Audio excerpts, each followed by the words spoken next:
अ, पंकज भाई, हम ये जानना चाह रहे थे कि आप यहाँ शिक्षक तक का आपने जो सफ़र तय किया, उससे पहले की जो जर्नी थी, मतलब आपने कहाँ से कंपटीशन की तैयारी करना शुरू किया था? क्या पहले से आपने शिक्षक का प्लान करके आप घर से निकले थे, या मतलब शिक्षक तक पहुँचने से पहले का सफ़र भी आपका अलग प्रकार से रहा? दर्शक हमारे जो साथी है वो जानना चाहेंगे। नहीं सर, पहले तो क्या है कि शिक्षक बनने का तो ऐसा कोई मूड नहीं था मतलब। बिल्कुल। तो घर से तो क्या है कि पुलिस की वैकेंसी जिसकी वैकेंसी आती थी उसकी तैयारी में लग जाते थे। हाँ। तो पुलिस की वैकेंसी आए तो यहाँ से निकल गए दोनों। ये आया वहाँ से गुड़गांव से, इसने बोला कि चलते हैं झालावाड़, हाँ। तैयारी करते हैं भाई, प्राइवेट जॉब में कुछ नहीं रहा। हाँ। तो हम फिर झालावाड़ गए। फिर इसने बोला कि जॉब भी कर लेंगे साथ में पढ़ाई भी कर लेंगे, लेकिन झालावाड़ में तो क्या है सर, जॉब अच्छी मिली नहीं। तो फिर घर वालों ने बोला कि नहीं आप पढ़ाई पर फोकस करो, पैसे वैसे की टेंशन मत लो। तो फिर हमने क्या है कि पुलिस की तैयारी की। तो उसमें तो क्या हुआ कि ये तो पॉइंट 50 से रह गया। ओके, पैसा और तो इसमें। हाँ, 25। और मैं 1 नंबर से रह गया। अच्छा। हमारा हुआ नहीं उसमें, मतलब बी पार्ट था वो पास हुआ नहीं। फिर उसके बाद में फिर आर्मी की वैकेंसी आई। तो फिर इसने बोला कि आर्मी की करते हैं, अब रनिंग करते हैं। तो हम सुबह सुबह उठ के डेली पढ़ने भी जाते थे, मतलब दौड़ने जाते थे रनिंग के लिए। फिर वहाँ से आने के बाद कोचिंग जाते थे। उसके साथ साथ हमने पुलिस की भी तैयारी रखी चालू। अच्छा। लेकिन क्या है, पुलिस की वैकेंसी से पहले हमारा BSTC का एग्जाम हो गया। इस पूरे सफ़र में आप दोनों साथी थे? बिल्कुल सर, 2018 7 से निकले थे। फिर रनिंग हम पे 2018 के बाद 19 में हम आर्मी की वैकेंसी देने गए। तो उसमें क्या है कि इसका तो नहीं हुआ था, रनिंग मेरा हो गया था। तो उसमें तो मेरा क्या है, मेडिकल अनफिट हो गया। ओके। फिर उसमें क्या है कि आँख में प्रॉब्लम, तो उन्होंने बोला कि भाई मेडिकल अनफिट है उसमें। तो फिर मैंने सोचा इसमें भी आगे नहीं जा सकता, मेडिकल अनफिट है। फिर उसके बाद क्या हो गया, जस्ट BSTC का एग्ज़ाम लग गया प्री वाला। तो हमने वो दिया, तो दोनों को कॉलेज मिल गया। इसको दर्शन पाटन वाला मिल गया, मेरे को स्वामी विवेकानंद भवानी वाला पानी मंडी वाला आपने जो पहले स्टडी की वो आपके कहीं ना कहीं प्री को निकालने हाँ में काम बिल्कुल, आई। BSTC एग्जाम को मतलब पास कि अगर आप करने के मेहनत कर रहे हैं तो वो किसी न किसी एग्जाम में आपके प्लस होती है। लिए। मतलब जो पुलिस का और जो BSTC का सिलेबस था वो सेम था, लगभग इक्वल था। तो फिर वो निकल गया। फिर उसके बाद हमने 2 साल तो ये गांव में रह के वो ट्रेनिंग करने वहाँ जाते थे कॉलेज में। फिर जस्ट वहाँ से सेकंड ईयर ही था, और हमको 2021 में जो वैकेंसी थी 21 वाली, उसमें मतलब बैठने का मौका मिल गया कि भाई हाँ रनिंग वालों को बिठा सकते हैं। तो उसमें फिर हमने दोनों साथ में रह के फिर झालावाड़ गए वापस कॉलेज करने के बाद। तो वहाँ पर जाके हमने ज़्यादा 3 महीने तैयारी की होगी वापस। तो उसमें मेरे तो 129 आए थे, इसके 123 आए थे। मेरे तो 1 नंबर से रह गया। फिर इसने बोला कि भाई वापस इसकी सिस्टर आएगी फिर। तो इसने तो अलग रूम ले लिया। फिर मेरा भाई आ गया, तो मैं उसके साथ में शिफ्ट हो गया। फिर ये डबल वैकेंसी इसके बाद ही जस्ट मिल गया हमको। तो इसकी रनिंग, मतलब इसको रनिंग में रखा हमने करंट। मतलब कि ये आपका सेकंड अटेम्प्ट था? सेकंड आपका भी सेकंड था? बिल्कुल, दोनों का साथ में। और दोनों का सेकंड अटेम्प्ट में फाइनल निकल गया। फिर यानी कि दोनों फर्स्ट अटेम्प्ट आपके लिए टेस्ट था और उसमें सेकंड मौका आपका भी नहीं मेंस मिला था। हमें तैयारी करने का। उसमें 3 महीने ही मिले। तो मतलब उसमें फिर ज़्यादा हमें ये भी नहीं हुआ। बिल्कुल। फिर जस्ट अगली वैकेंसी मिली मतलब तो उस वैकेंसी में आपको समय कम मिला तो आप ज्यादा उसको लेके दुखी भी नहीं थे, क्योंकि समय ज्यादा आपको मिला नहीं। समय नहीं मिला हमको। पर ये वाली वैकेंसी में आपको बहुत इसको अच्छा टाइम प्रॉपर मिला, टाइम बराबर जमा के। हाँ 1 साल मिला हमको प्रॉपर। तो फिर हमने फिर अलग ही रह के पढ़ाई की। सेकंड अटेम्प्ट में इसने बोला कि मेरी सिस्टर आ रही है साथ में, मेरा बड़ा भाई आ गया था।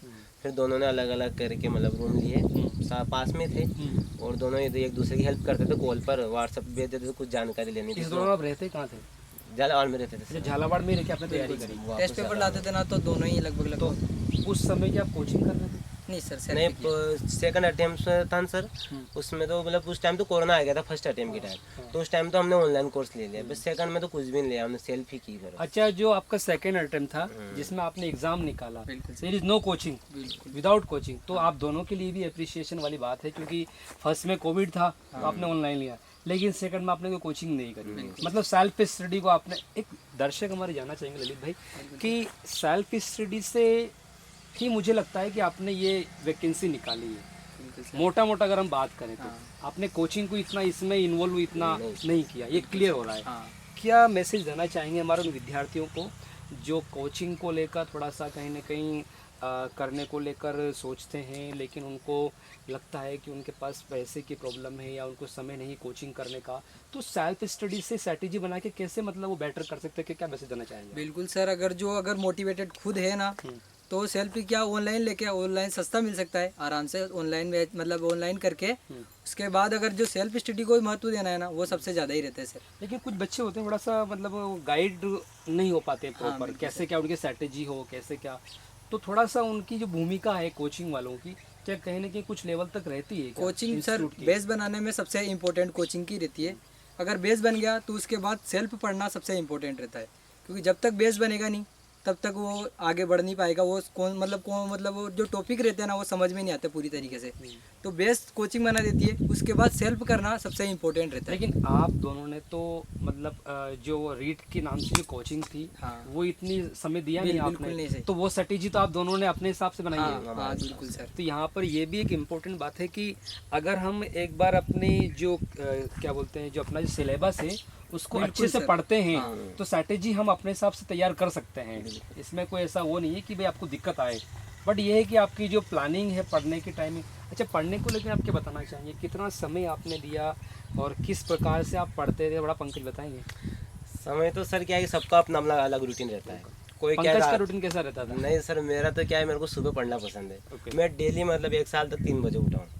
अच्छा सुबह के 3 बजे। अच्छा, सुबह 3 बजे उठते ही और आधे घंटे में जो करना था अपनों को फ्रेश सुबह 3 बजे उठते थे पंकज भाई, है ना? बिल्कुल। ये कैमरा देख रहा है और हमारे जितने भी दर्शक हैं, युवा साथी हैं, विद्यार्थी हैं, उनके लिए भी एक लेसन है कि अगर आप कोचिंग नहीं भी कर रहे हैं और सेल्फ स्टडी कर रहे हैं तब भी 3 बजे उठना पड़ेगा, क्योंकि किसी कोचिंग का वहाँ पे फोकस नहीं है कि जल्दी सुबह की कोचिंग है उठ के जाना इसलिए उठना है, नहीं, सेल्फ स्टडी कर रहे हैं, 3 बजे उठना है। और आगे की जर्नी बताएं।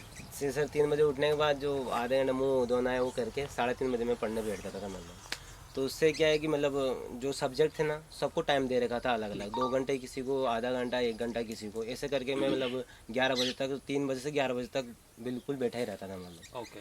उसके बाद मैंने फिर मतलब फिर खाना वाना बनाते थे, फिर नींद लेते थे, 12-1 बजे सो जाते थे, फिर 4 बजे उठ के नहा धो के वापस 5 बजे पढ़ने बैठ जाना। तो 5 बजे के बाद फिर हम 7-8 बजे तक पढ़ने बैठते थे, फिर खाना बनाया, फिर वापस सो जाते थे, 11 बजे सो जाता था मैं, फिर 10 या 11 बजे सो जाता था, फिर 3 बजे वापस वही रूटीन उठ के फिर वही पढ़ना।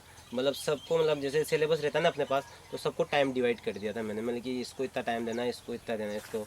तो सभी को मतलब जैसे मतलब जो हमारे एक था मतलब राजस्थान जी का ज़्यादा पोर्शन था, तो उसको मैंने 4 घंटे दे रखे थे डेली के। अच्छा, डेली डेली के 4 घंटे राजस्थान जी के को, फिर 1-1 घंटा सब्जेक्ट को देता था। ऐसे करके मतलब मेरे डेली के 8 से 10 घंटे डेली बन जाते, 10 घंटे से 8 से 10 घंटे स्टडी आपने करी है प्रॉपर थे। और तृतीय श्रेणी अध्यापक परीक्षा में आपने सफलता प्राप्त की। ललित भाई, कभी आपको ऐसा मतलब फैमिली की तरफ से या कुछ अपने मित्रों की तरफ से इस पूरी वैकेंसी को कंप्लीट होने के ड्यूरिंग में ऐसा कुछ बातचीत अपने आस पड़ोस वाले या रिलेटिव वाले कि यार पता नहीं चल रहा है कि क्या होगा और कब होगा, अभी तक रिजल्ट आया नहीं, ऐसा कुछ मैसेज, कुछ संदेश, तो उस वक्त का कुछ अनुभव आप शेयर कर रहे हैं?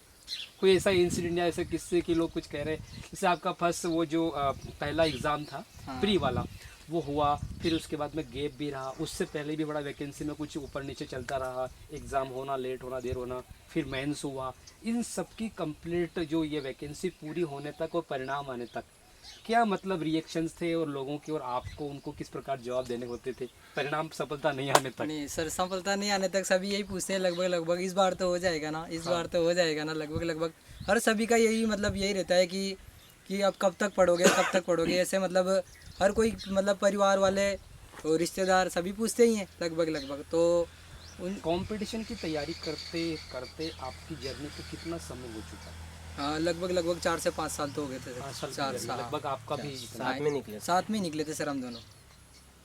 लोग क्या कहेंगे कि कुछ तो लोग कहेंगे, हाँ, लेकिन लोग क्या तो कहेंगे? हाँ, बस ये जब लोग कुछ पूछते हैं, बातचीत होती है, तो उस दौरान क्या दबाव महसूस होता है? ये बड़ा इंटरेस्टिंग क्वेश्चन है। पर सर दबाव तो महसूस होता है, पर हमने दबाव लिया नहीं बिल्कुल भी, बस घर वालों से बात करते थे, बाकी क्या कि फ़ोन कॉल बिल्कुल है ना स्विच ऑफ रखते थे, बिल्कुल मतलब है ना काम के टाइम ही स्विच ऑफ खोलते थे, बिल्कुल मतलब शाम को टाइम पे खोलते थे स्विच ऑफ, मोबाइल भी बंद ही रखते थे लगभग, सोशल मीडिया से बिल्कुल दूर रहते थे। अच्छा, तो एक क्या इम्पोर्टेंट जानकारी, सोशल मीडिया कहीं ना कहीं थोड़ा सा अपने को डाइवर्ट disturb करता है, आप ऐसा मानते हैं? हाँ जब आपका फ़ोन बंद रहता होगा तब अपने मिलने वाले रिश्तेदार या मित्र कभी कोई ऐसा किसी ने कहा कि यार अक्सर फ़ोन बंद आता है और ज़्यादा बात नहीं होती, कहीं कट ऑफ क्यों हो रहा है, कुछ अलग प्रकार से जोन में तो नहीं जा रहा है बंदा, ऐसा कुछ कभी किसी ने कहा? बिल्कुल सर, तो मतलब है ना वो 1-2 फ्रेंड थे, वो उन्होंने तो आज तक भी बात नहीं की, मतलब उस टाइम पे मैंने बात नहीं की क्या उनसे। मैसेज उन मित्रों के लिए? एक बार उनसे तो मिलके ललित भाई। संघर्ष के टाइम पे है ना, अगर समय आपको नहीं मिल पा रहा है, नहीं दे पा रहे हैं, तो कुछ कारण होगा सर, इसीलिए तो नहीं दे पा रहे हैं। ललित भाई आज आपसे कहना चाह रहे हैं कि अगर आपका फ़ोन कभी उठाया नहीं हो तो ललित भाई से उसके लिए नाराज माफ़ी ना चाहते हो, हैं, माफ़ी और चाहते हैं। बिल्कुल। और वो क्या है, उनको मैंने जैसे कि वैकेंसी के लिए मतलब पेपर स्टिक हुआ, होना पड़ता है उस हाँ, समय, है ना? पेपर हुआ, स्टिक होना पड़ता है। पे- कुछ हमारे मित्र नाराज भी होते हैं हमसे, बिल्कुल सर, बिल्कुल होते हैं। कि निकासी